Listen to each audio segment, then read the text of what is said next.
Halo Sobat Fisika, kembali bersama dengan saya Heski dalam kuliah Fisika Zat Padat. Kita akan melanjutkan kuliah ikatan ionik, terutama dengan model Madelung. Intinya adalah ketika kita punya kristal ionik ya, karena dia tersusun atas ion plus, katakanlah NaCl misalkan ya, dia bertetangga dengan Cl min, kemudian ada lagi A plus lagi di situ gitu ya. Atau gambaran strukturnya sebenarnya kan kita bisa tuliskan di berikut ya, FCC ya, center kubik. Nah, gini. Nah, ini di sini ada CL gitu ya. Ujung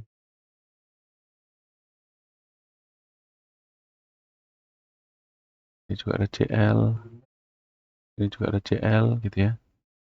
Ini juga ada CL. Kemudian di tengah-tengahnya ada Na gitu. Ini Na.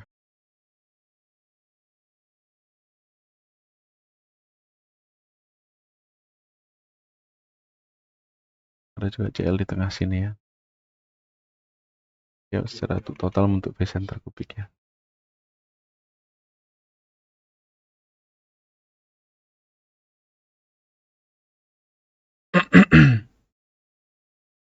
Nah, struktur ini kita bisa menggambarkan bahwa ada dua jenis seperti gas mulia gitu ya, dua jenis ikatan. Yang pertama adalah ikatan repulsif ya. Jadi U-nya kita anggap katakanlah atom yang kita tinjau itu adalah atom yang di I gitu ya.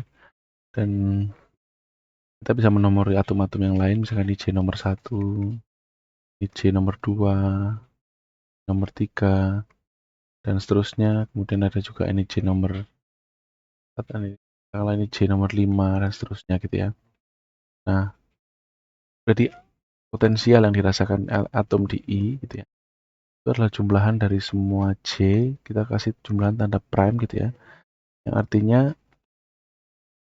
untuk J tidak sama dengan I gitu ya harusan. Jadi tidak boleh kita menjumlah dengan atomnya sendiri dari interaksi antara UI dengan J gitu ya. Dengan UI dan J sendiri interaksinya itu kita bisa gambarkan sebagai interaksi repulsif gitu ya, yang short range dengan interaksi eksponensial RIJ per rho ya. Ini cuman yang namanya model gitu ya, dia yang menggambarkan bahwa harus ada ikatan repulsif gitu ya. Nah, selain ada yang long range ya, long range-nya ini muncul dari interaksi Coulomb ya, Q kuadrat per RIJ gitu. Jadi ini kita sebut sebagai long range, yang ini short range repulsion ya. Kalau kita plot yang eksponensial itu cepat turunnya gitu ya, tapi dia bernilai positif, cepat eksponensial. Kalau yang ini lebih lambat,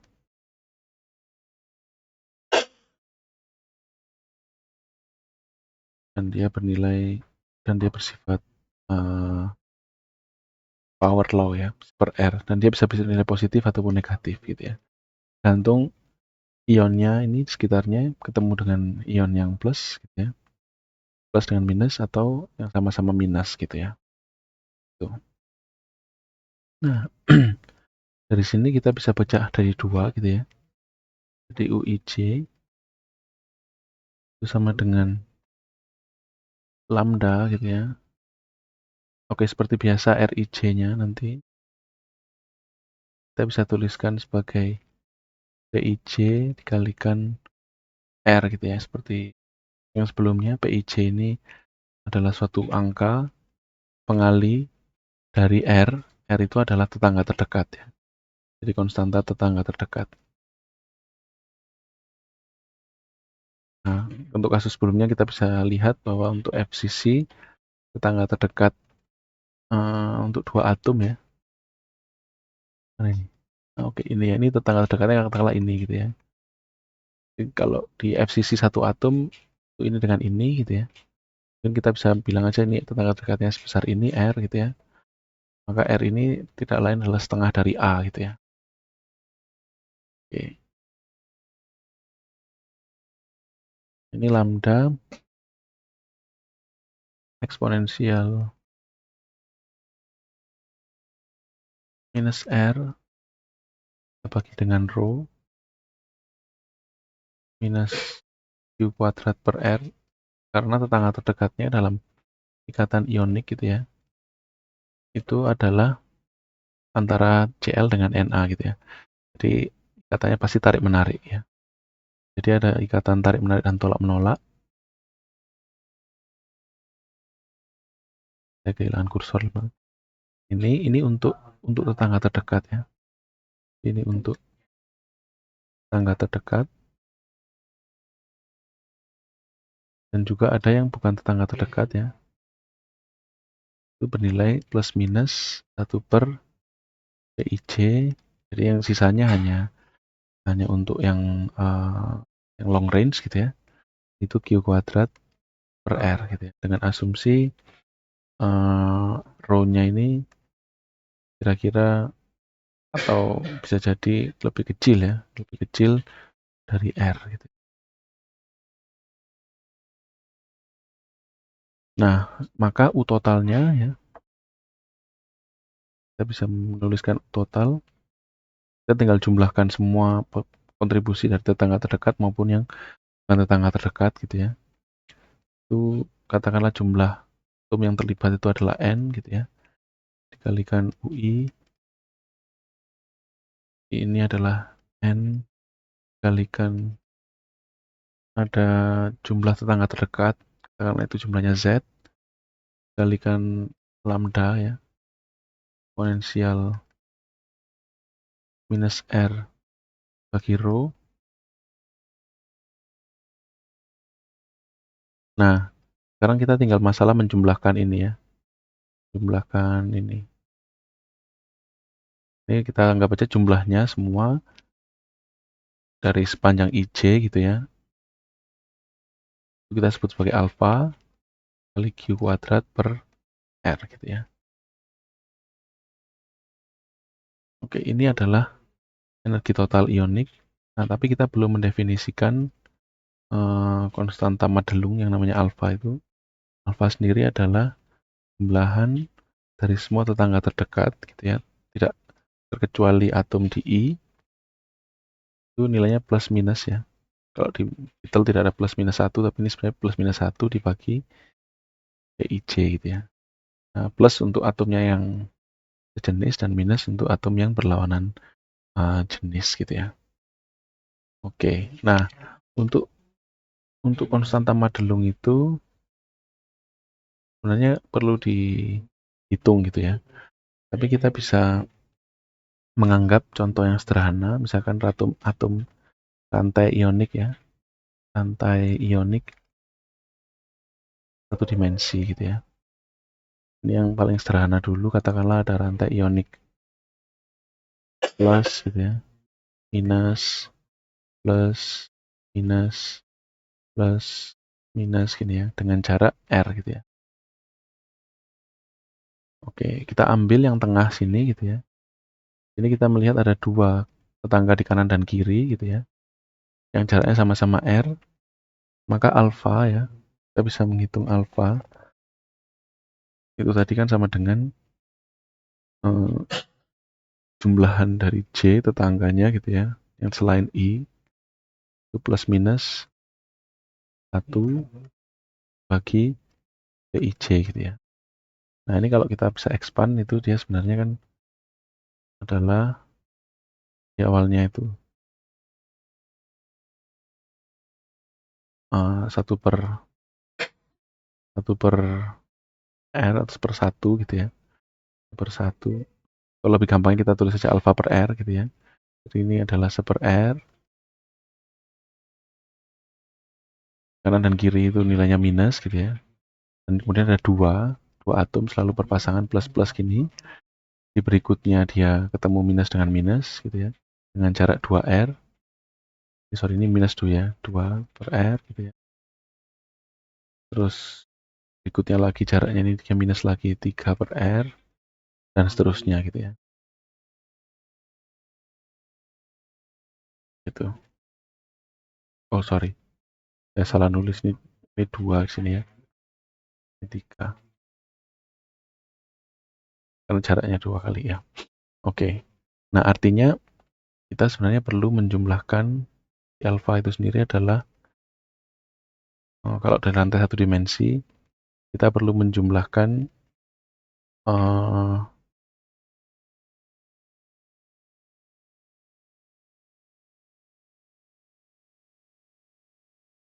ya.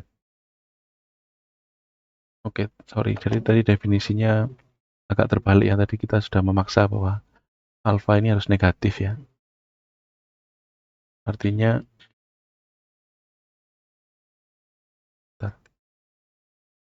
ini ya. Jadi ini minus alfa di sini. Kita sudah memakai yang kalau dia minus berarti artinya dia nilainya plus ya. Jadi di sini definisinya kita masukkan nilai tanda minus di depan. Berarti alfanya itu kita balik tanda ya. Sorry. Ini dari plus. Minus ini masalah definisi saja sebenarnya. Tidak terlalu penting. Tapi intinya supaya nilai alfa itu bernilai positif ya. Jadi dia adalah 2 dikalikan 1 dikurangi setengah, tambah sepertiga, kurangi seperempat, dan seterusnya. Nah, berapa jumlahnya ini? Ini agak non-trivial untuk menghitungnya sebenarnya ya. Tapi kita bisa menggunakan deret, namanya deret Maclaurin ya.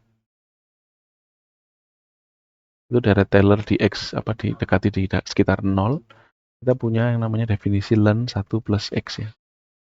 Di deret Maclaurin, kalau kita deretkan ini, kita akan mendapatkan pola seperti ini. X min X kuadrat per 2 ditambah X pangkat 3 per 3 dikurangi X pangkat 4 per 4 dan seterusnya gitu ya. Nah, maka deret ini itu tidak lain bernilai ini sama dengan ln 1 plus X-nya itu kita bisa lihat dia bernilai 1 gitu ya. Jadi tidak lain adalah bernilai 2. Maka alfa untuk rantai 1 dimensi itu bernilai 2 ln 2. Oke. Jadi ini bernilai 2 lebih dari 2 ya. Tapi untuk 3 dimensi ya. Untuk ionik 3 dimensi misalkan kita punya NaCl, kemudian ada CsCl, kemudian ada ZNS gitu ya.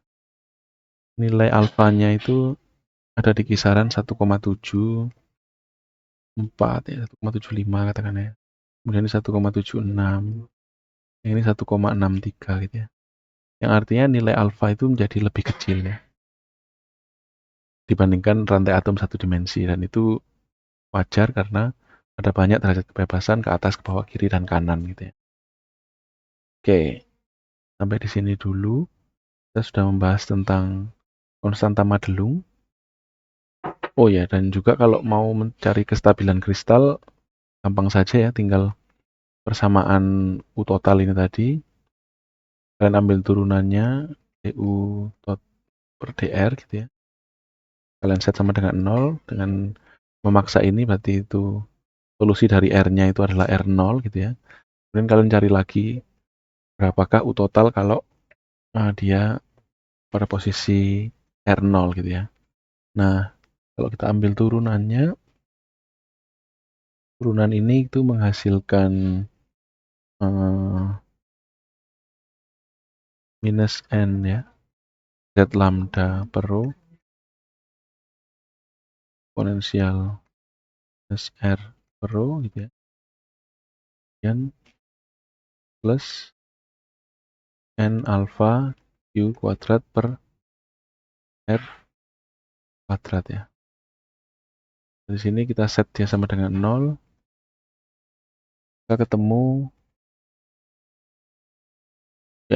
ketemu persamaan yang menghubungkan antara R0 dengan ini ya, dengan yang lainnya gitu ya. Agak rumit karena ada eksponen dan ada seper gitu ya. Jadi solusinya memang mungkin bisa diselesaikan dengan membentuk kurva gitu ya. Misalkan ini membentuk kurva seperti ini, dia minus ya, membentuk kurvanya mungkin bentuknya seperti ini gitu ya, yang ini membentuk kurva super R kuadrat, mungkin sebetulnya seperti ini dan dia ketemu gitu ya di suatu tempat. Nah, ketemunya ini adalah solusi dari ini gitu ya. Nah, itu yang harus diselesaikan. Kemudian kita kembalikan lagi nilainya ke R0 yang sudah ketemu, kita kembalikan lagi gitu ya. Dan akhirnya ketemu U total itu adalah minus N alpha Q kuadrat per R0 ya, kali 1 minus rho per R0 gitu. Ya, di sini kita nemu bahwa bagian sini ya, bagian sini itu kan tidak lain adalah, bisa dicari ya, bagian sini itu harusnya merupakan terkait dengan ini gitu ya. Makanya jumlahan U tadi yang ada bagian ini, kasus R sama dengan R0 kita substitusikan dari sini gitu ya. Itulah mengapa kita tidak menemukan lagi faktor eksponensial gitu, karena udah diganti faktor eksponensialnya dengan faktor yang super R kuadrat gitu. Oke, sampai di situ. Dari sini kita menemukan bahwa U Madelung itu terkait dengan ya, dan ini kita sebut sebagai Madelung energi yang itu keduanya ini. Ini adalah Madelung energi. Oke, demikian penjelasan fisika zat padat untuk kasus ikatan ionik ya. Kita telah membahas tentang bagaimana gaya ada dua jenis di sini, yaitu gaya repulsif. Kita menggunakan eksponensial, tidak lagi super R pangkat 12. Sebenarnya bisa juga, tapi sepertinya eksponensial ini lebih cocok untuk menjelaskan eksperimen, dan itu murni empiris gitu ya. Dan akhirnya kita juga bisa menemukan yang namanya konstanta Madelung, walaupun hanya untuk kasus satu dimensi.